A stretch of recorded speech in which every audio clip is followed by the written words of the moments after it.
আমি ৪৫ বছর এই জামাত করেছি, কিন্তু কিছু পাই নাই, এদের ভালোবাসাটুকু পাই নাই। আমার ছেলে হলো ১৭টা মামলার আসামি। আমার ছেলে সিভিল করত ১৭টা মামলার আসামি, আমিও নিজেও আসামি। আপনারা জানেন হাতিবান্ধা ৫২ বছর ভিতর নামে একটা ব্যবসা প্রতিষ্ঠান ছিল, সেটা আমার। এই ব্যবসা প্রতিষ্ঠানে মামলা দিয়ে আমাকে শেষ করে দেওয়া হয়েছে। আমার ছেলের মামলা, আমার মামলা।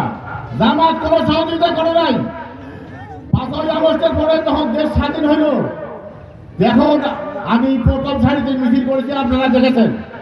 জামাতের মিছিল করেছি, কিন্তু দুঃখের বিষয় আমি এতদিন ঢাকায় ছিলাম, ঢাকায় সিকিউরিটি গার্ডের চাকরি করেছি,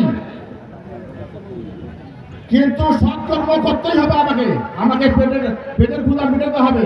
এই জন্য আমি ঢাকায় সিকিউরিটি গার্ডের চাকরি করেছি। এরা কেউ আমার সংবাদ নেয় নাই। এই অত্র শিক্ষা প্রতিষ্ঠানের হাবিবুল্লাহ বাহার লিডন মাস্টার আমাকে ঢাকা থেকে নিয়ে আসছে। সে এই বিএনপির একজন সক্রিয় সদস্য। সে আমাকে নিয়ে আসিয়া আমার দোকানের দায়িত্ব দিছে এবং বলছে যে আপনি আমার দোকানের সার্বিক দায়িত্ব পালন করবেন। ওরা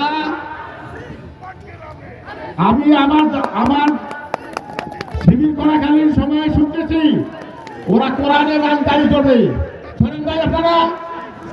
কিন্তু তারা এখন মত পাল্টিয়ে ফেলেছে। তারা বলে এখন যে আমরা ইনসাফের দেশ কায়েম করবো, কোরআনের রাজনীতি করবো না।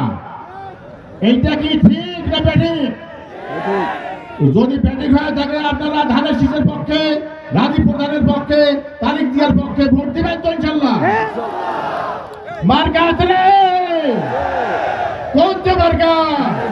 রাজীব ভাইয়ের হাতিবান্ধার পাটগ্রামের।